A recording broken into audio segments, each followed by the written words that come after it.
Hello and welcome to another episode of In a Town Where I Was Born with me, Sam Phillips. And me, Dave Jones. Coming up on today's show, we've got a roundup of the first month of the season for the Linnets. And then we'll show you some highlights of those games. Also joining us is Ste Bignall, who's going to go through our 200 club and also some information on our trust memberships. So stay tuned and we'll bring it all to you.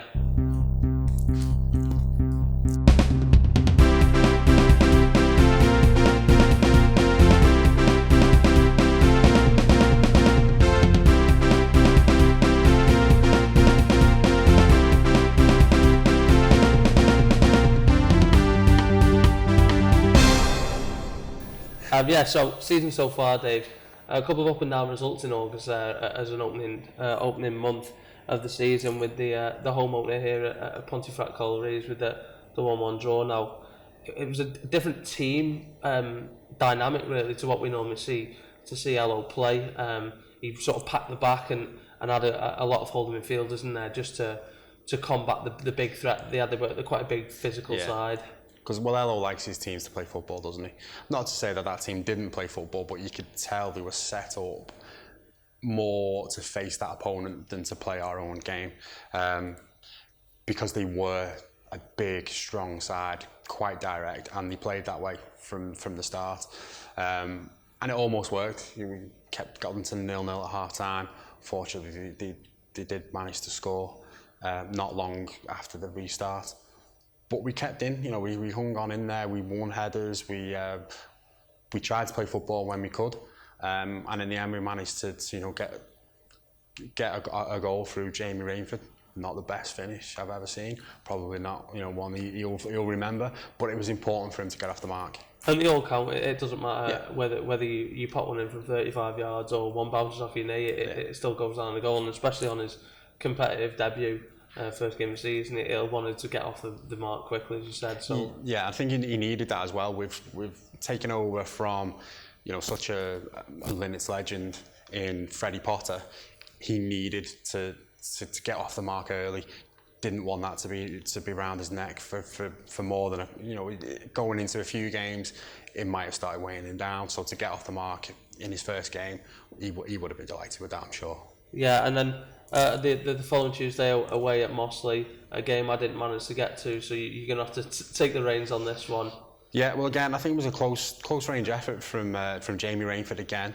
That we took the lead, deservedly so, in my opinion. I thought we played really well, and we needed to score. We did. We managed to get the goal, but we didn't capitalise on that. We didn't capitalise on taking the lead early on. And we let them back into the game, and they took their chance when it came their way. And I think from 1-1, it did look. You could see that they were the ones who were going to get the win, and unfortunately, that's what happened. Ex-player comes back to haunt you, and we lose 2-1. It's one of them. Now, the first game FA Cup. As we said in previous conversations, it's always a run that you want to get on. I think you mentioned to me a couple of games ago those long FA Cup runs that we used to get. Yeah, I mean, I'm old enough to remember the original Runcorn getting to the first round and beyond. Canal Street full to bursting, probably more people in there than should have been. People watching on the flyover. I think I watched one when I couldn't get in through the gap in the gates. Could see my hand on Match of the Day when we had a corner. Got on a run in the FA Cup would have been really good. Not an easy draw. It could have got an easier draw, but it was a team that we knew well. Unfortunately, it was a team that we knew well because they were champions of our league. Yeah. So they were clearly a good team. And he played well, but so did we. And I think to concede, but then to come back into the game, score an equaliser quite late on, you're starting to think then, okay, fine, we can take them back to our place, and then hopefully we can do it at home. To then lose in the last minute, it was a bit of a sickener, but overall we played well against a really good team. Yeah, and especially as you said, to score so late on, it was 84th minute that Paul Shanley that popped his header in. I think at that point you think, yeah, we'll take him back. We'll take the replay. Yes, it's an extra game, but we're still in the hat. And then to pop to to pop a goal away like that, Yeah. that's such an easy one, especially from an ex-player in Gadsby. It's always an even more bitter pill to swallow when it's one of your own, really. Yeah, well, we were all celebrating that equaliser as you would, a late equaliser in the cup. We're thinking, great, that's it now. We've done really well to come back. Let's get them back to our place. So yeah, to concede like that was a sickener. But overall, it was a decent performance. And then a massive one, Bank Holiday Monday. First 3 points of the season here against, again, I wouldn't say arch rivals, I'd say friendly rivals in City Liverpool. It's always an occasion. It's not just when we play them. It's not just a game. It's always a bit of an event. They always bring quite a few. And I think they'd like to think that we're their arch rivals, but there are arch rivals if you like, but they're not. But yeah, it's a big game. It's a local game. They're always big games, and they do travel in numbers. And I think that's the difference when you have that kind of. I think the gate was over 500, wasn't it? So. That makes a difference when you've got two rival sets of fans, and the atmosphere was bubbling. Nice weather as well. Yeah, it was a lovely day. Bank holiday in August, so yeah, it was a really good day, good weather, and pretty good entertainment on the pitch as well. To be fair, they took the lead, which was obviously disappointing for us because they're newly promoted. You'd be hoping to get off to a good start. But we managed to equalise through Gibbo, local lad. I think you mentioned before we started filming how it's good to have a local lad in the team. Yeah, we've always had a bit of a tradition of having local lads in, especially Richie Mottram was in the side for a long time, and obviously he's back now. Kev Towie, another local lad. Gibbo coming in now as another local lad, and a young local lad as well. It's good to see. It gives the youth, especially coming through the junior limits, to see actually he is getting a chance in the first team, and it's and he's taking his chance. He's a predominant starter now, and we've said before in the past that when he's not playing, we look like we're lacking something. He brings that spark that you need. Yeah, I think he's a special kind of player, and you need players like that. He's pacey, he's direct, he runs at defenders, he commits them, and sometimes that might attract another defender over, which creates space for other players.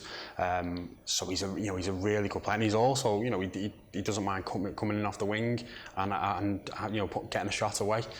He's a really exciting player to watch, and I think we are a better team with him in the side. And then going into 1 at half time, Louis Corrigan penalty. I think there's only a few things in life that are certain, and Louis Corrigan popping a penalty away is one of them things. I think when we got the penalty, we all knew that we were taking the lead there. What more can you say about Louis Corrigan with that left foot? Yeah, set piece king. And then to come out second half and concede one pretty quickly after the restart. I think it was just into the 50 minute mark. It was a tough one to say. They came out very quickly, and I think it sort of shocked us a little bit. They got the goal early, but then we settled a little bit then, and I think Conor McCarthy came in and scored very, very quickly after they scored to put us back in the lead, and then popped a second one in about 20 minutes later. So I think that second one he got, the fourth one, I think that really. I know obviously did win us the game because it was the final goal, but I think that deflated them a bit. I think that's when they thought, it's probably not our day, and ultimately that's what got us that victory. Yeah, and both goals joining Paul Shanley's Atherton header in the goal of the month competition. Yeah. So that was a great thing for Connor. Then a game that I think the old-fashioned cliche of a game of two halves is the only way to describe it. I think the first half. Well, 5 goals in the first half, yes, and then the one in the less said second about half. it, the better, I think, in the first half. Yeah, I think it was very poor defending from us to go 3 down. Gave away a penalty for the second goal, and then still, whilst we're all tutting away about that, we then concede a third, and then you're like, we're 3-0 down. But we managed to come back before half time with a goal from Declan and then another goal from Gibbo. So you go in half time 3-2 and you're thinking, okay, not a great first half, but to get those 2 goals before half time were really important. And I think we had chances to go in at 3-3 as well, surprisingly. And then there was not a whole load of action in the second half. It was a bit tight, a bit nervy, but we managed to get the equaliser. And then we could have gone on to win it, but I think when you're 3 down, you've got to be happy with a point away from home as well. Again, against the team that were previously in a different league, so not a team we don't know much about. And we'll say a little word about the people of Dunstan as well, and the fans and that. Just said they were really welcoming, and we all had a great time there, and they're really nice people. They do a fantastic job with their food bank as well that they run up there. And I know the LSU took a lot of that stuff up and hands it over, which is a fantastic thing for them to receive. We did as well. And I think we're making friends wherever we go, and I think that's what we thought was important. We saw it on Twitter, and then it was just a discussion: should we take a contribution up? Obviously, quickly the answer was yeah, of course we should. And everybody, they were all great about it, on Twitter and everything. And we got a message from the Dunstan Supporters Club.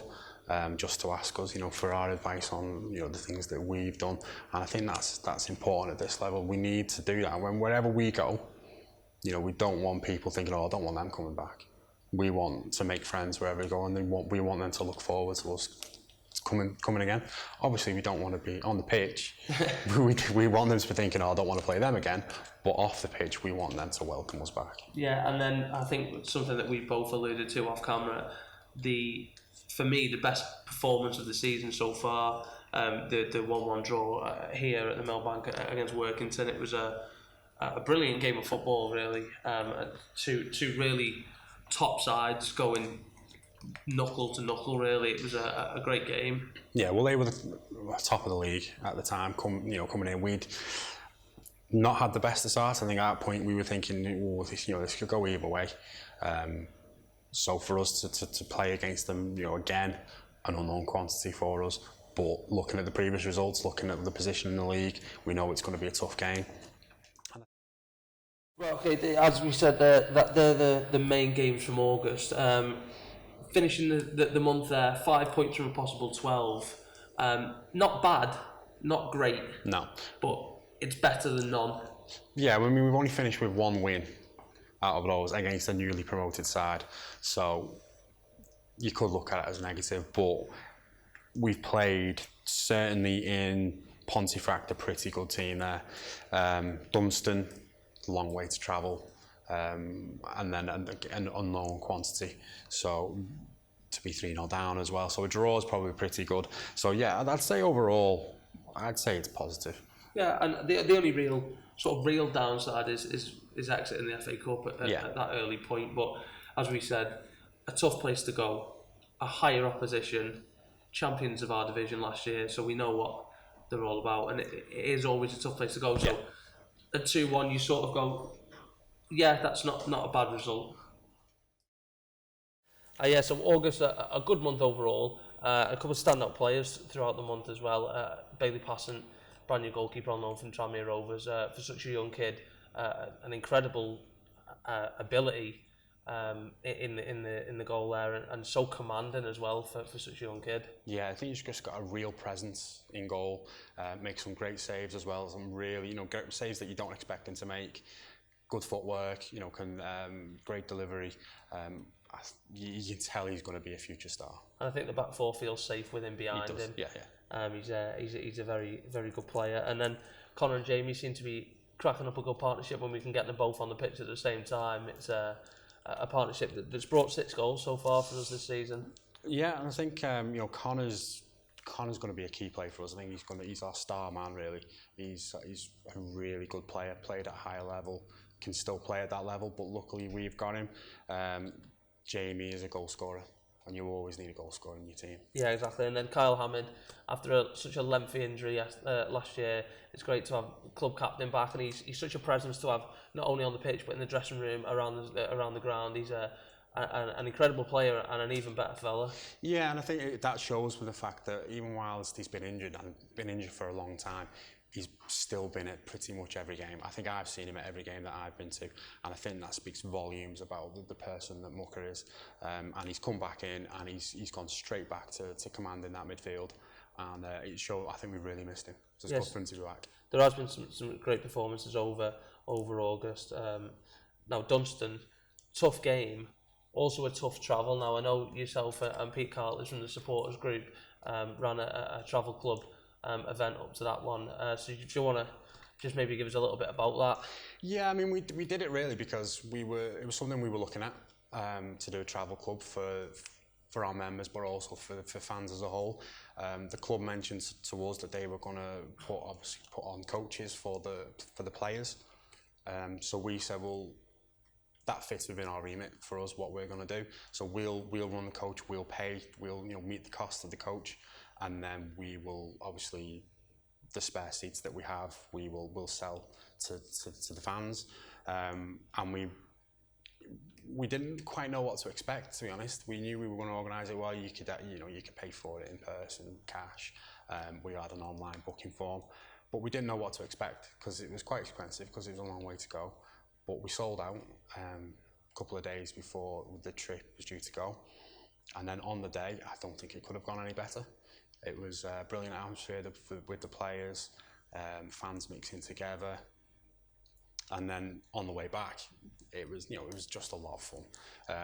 Player initiation songs and everything. It was really fun, and to see the fans and the players integrating in that way was really good. Yeah, I think that's a brilliant part just about non-league football in general, that the fans and the players can all jump on the same bus, head up to an away game like that, and especially on the way back. I know we've had some trips in the past run by our previous travel club.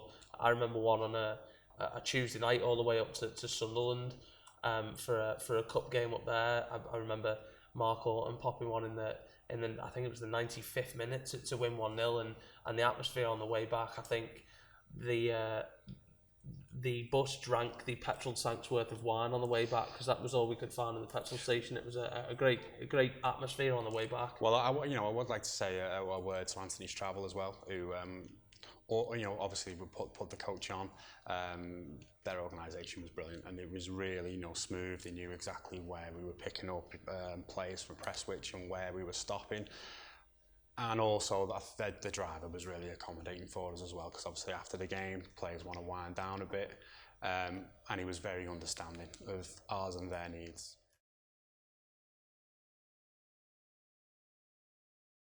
So we've got 2 trips coming up on the travel club. First up is Ossett United on the 1st of October. That will be leaving the Millbank Stadium at 4 p.m. and the prices for that are £13 for adults and £8 for concessions. Concessions are anyone under 16 and anyone over 65. And the next one is one of our longest journeys to Marske United, and that's on the 2nd of November, leaving at 9:30 a.m. again from the Millbank, and that's priced at £20 for adults and £15 for concessions. You can pay by either going on the RLFCSG website, or you can speak to one of either myself or Peter Cartlidge or Jack Walsh or David Phillips, and we will sort it out for you. So we've spoken at detail there in relation to the games that we've had in August. Now we'll just show you a couple of the match highlights from the last month.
The lineup shows Phillips starting by visitors room call minutes. Number 1, Bailey Passant. 2, Louis Cogan.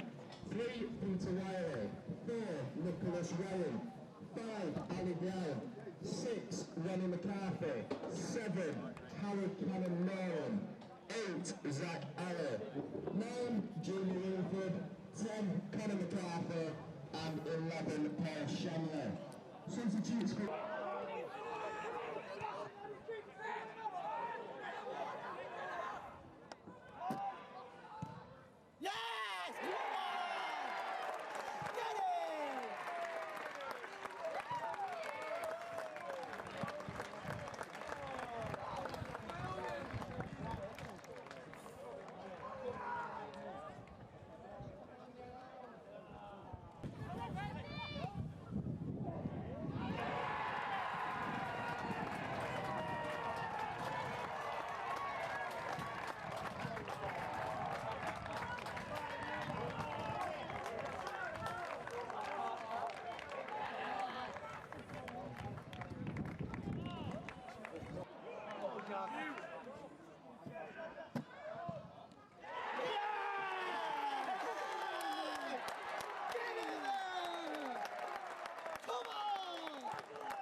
Come on. Great goal.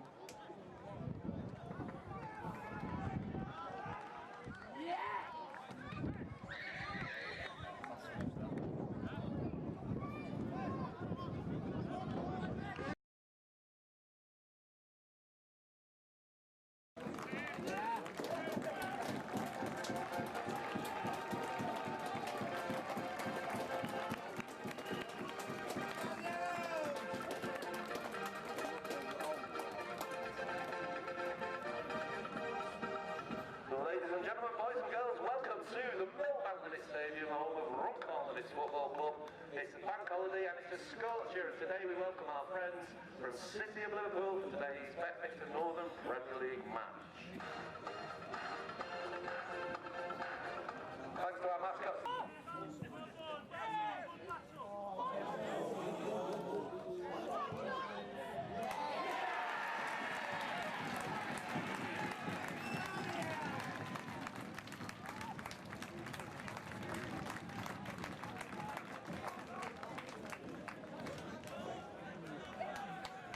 Goal scorer of the City of Liverpool is number 11, John McGrath.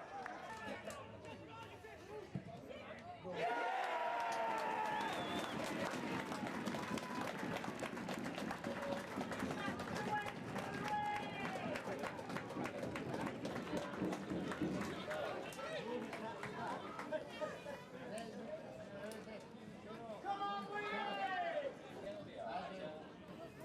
Jonathan goal.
minutes. The Runcorn Limits team to start the game. Goal number 1, Bailey Passant. Number 2, Lewis Corrigan. Number 3, Lewis Coyne. Number 4, Declan McGibbon. Number 5, Alistair Brown. Number 6, Ronnie McCarthy. Number 7, Ryan Gibson. Number 8, captain, Kyle Hammond. Number 9, Conor McCarthy. Number 10, Paul Shanley. And number 11, Zachary Ali. Yes.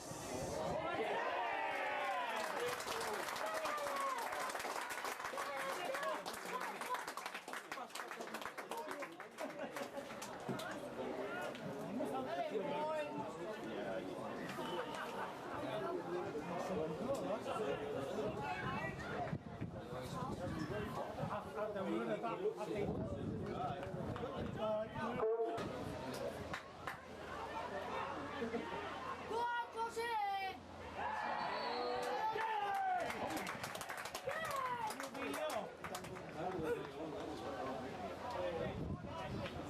He hasn't gone like that, has he?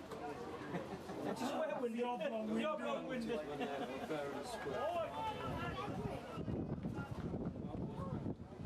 Keep up. Yeah, he scored last week on the spot. What?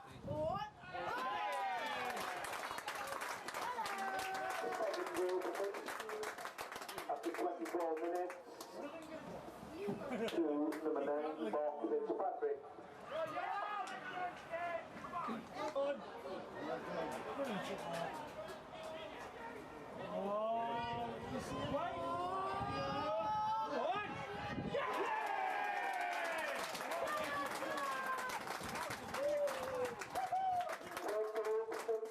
After 25 minutes, number 10, Edwin Scott.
Second goal was number 7, Ryan Gibson, on 42 minutes. Still got him in.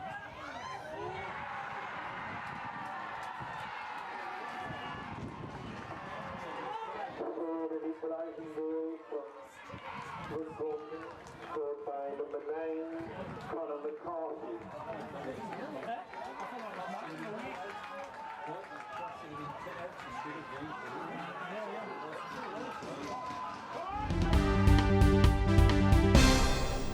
Perfect. So we've been joined here by Ste Bignall. Steve, thanks for coming on the show. Now Steve's just going to give us some information about our 200 club. Steve, for people who don't know, what is the 200 club?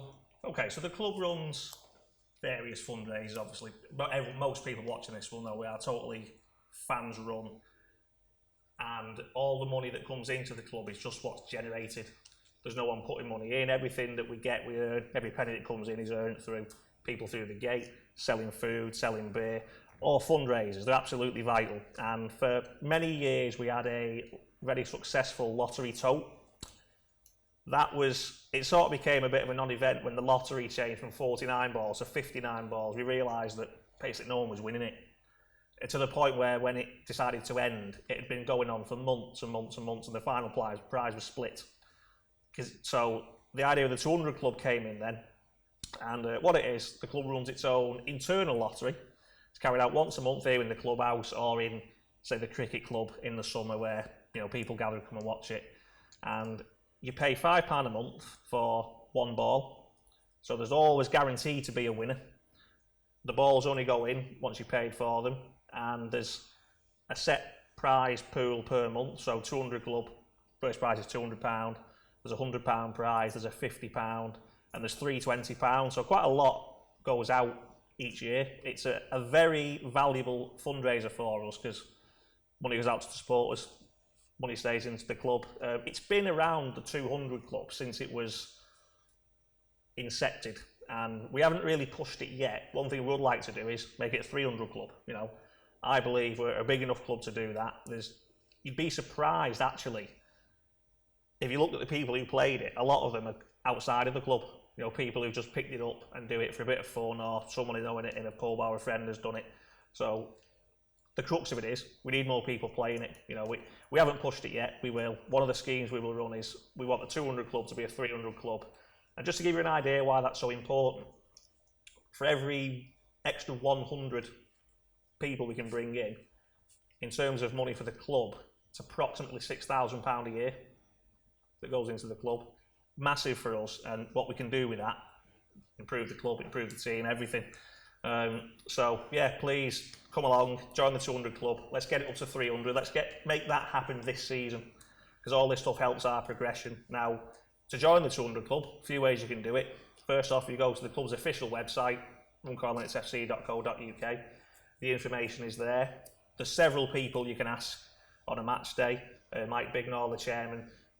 One of the head honchos of the 200 club is Paul Tandy, who most people know. If you don't ask, you'll be pointed to him. Paul and a group of his friends are the guys who sort of operate on a daily basis, and you'll see them do the draw in the clubhouse. You fill a form in, you can pay direct debit, you can pay cash in hand. As long as you keep it on top of your payments, you can pay in advance. We can do everything to accommodate that we need to do.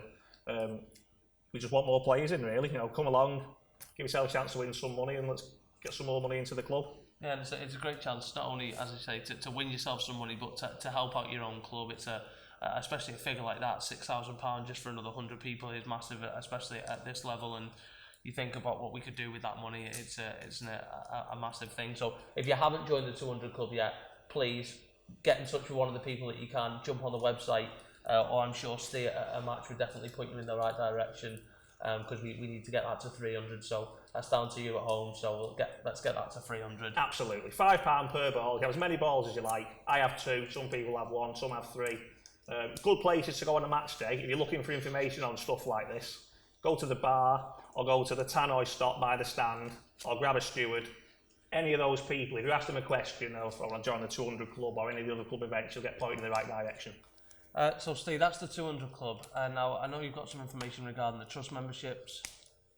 Okay, yeah, the trust memberships and the trust as for what it is. So firstly, for trust members who are existing, all the trust memberships expired at the end of August and became due for renewal on the 1st of September. Most people by now probably have renewed, but if you haven't, please do, because once it expires, you cease to become a trust member and, in essence, in legal terms, cease to become a club owner. So please renew. On the trust, it's something else that we need to discuss more and get out there, because it's sort of faded away a little bit, I think, over the years from when we first started. So what the Supporters Trust is, the concept was come up with by the late great Simon Charlesworth. At the time, as a sort of opposition to Runcorn Football Club as it was going to the wall, and it was in the early days of supporter ownership following the FC United model. Supporters Direct told us, if you want to have something to go at your own club with, this is the best way to do it. So that was how it came to be, and it sat there quite dormant for a while until it became apparent that the old club was going to die and we needed to do something about it. So when the opportunity to form Runcorn Linnets came about, the trust became the club's operating model. So what the trust is, it's the way of setting the club up so that anyone who buys into it is an owner, and ownership per year costs £5. There's a few sort of sub schemes like family membership for £20. You can also have a lifetime trust membership, I think it's £50. But the crux of it is you pay to become an owner for an amount of time, and no matter how much you pay, because you can pay more. I remember when we formed the club and people were joining, we had an anonymous joiner of £2,005. People did various things like that, but the £5 is the legal amount that we have to pay to do it. No matter how much you put in, if I was lucky enough to be able to put £1 million into the club, I would pay £1,005,000 and I would have as much rights as you guys. So no one can come in and monopolise anything that's happening. The chairman, Mike, vice chairman, Rob, all have only got one vote. So the idea is that no one can come in and sell the ground, cause any carnage, that sort of stuff, because if they do, they can be quickly voted in and out. All of the club's board members come from the trust, so if anyone has any desires to go on the board, be it now or in the future, you have to join the trust first.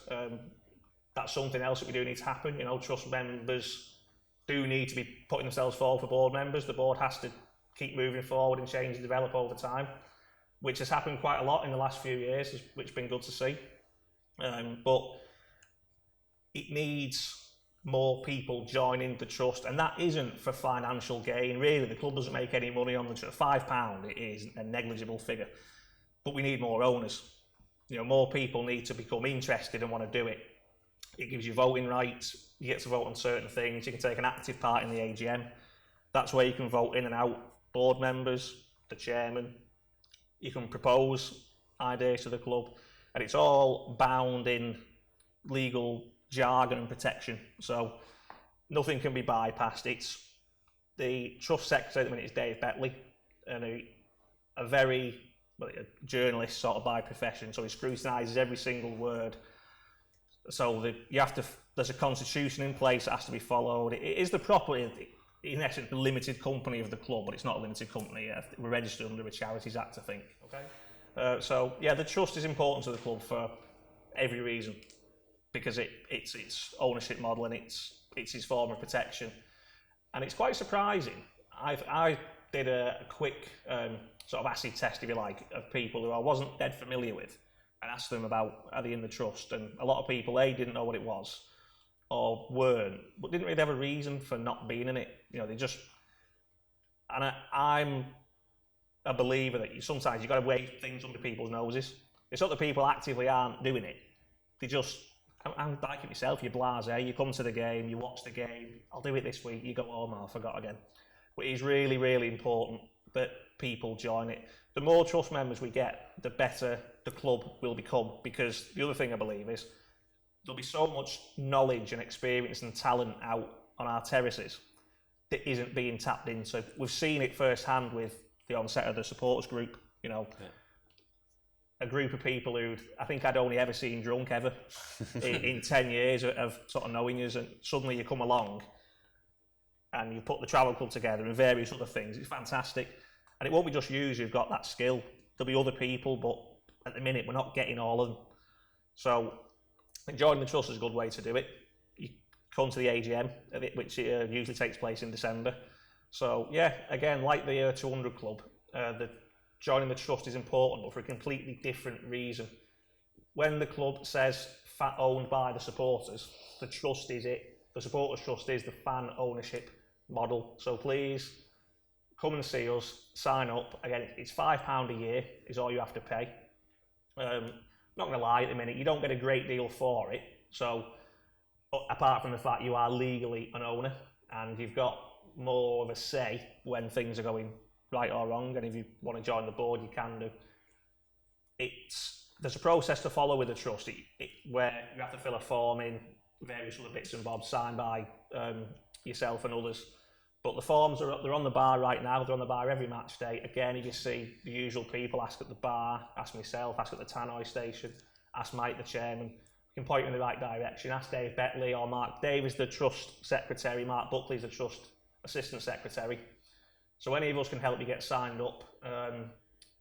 So thanks for giving me the medium to get that message It's out. alright, and it's thanks a lot for coming on, and as I say, I'm sure we'll have you on at some point throughout the season to let us know how we're getting on, to take that 200 to 3, and hopefully we can get the trust membership and the trust a lot bigger. So thanks a lot for joining us, Steve. Cheers, and thanks very much. Cheers, Steve. Thanks a lot for joining us on another episode of In a Town Where I Was Born. Stay tuned to Phillips TV, where we'll have all the post-match interviews with Michael Ellison and our pre-match build-up with myself and Mark Buckley. Thanks for joining us, guys, and we really hope you have as much fun watching as we've had making it. Thank you. See you next time. Goodbye.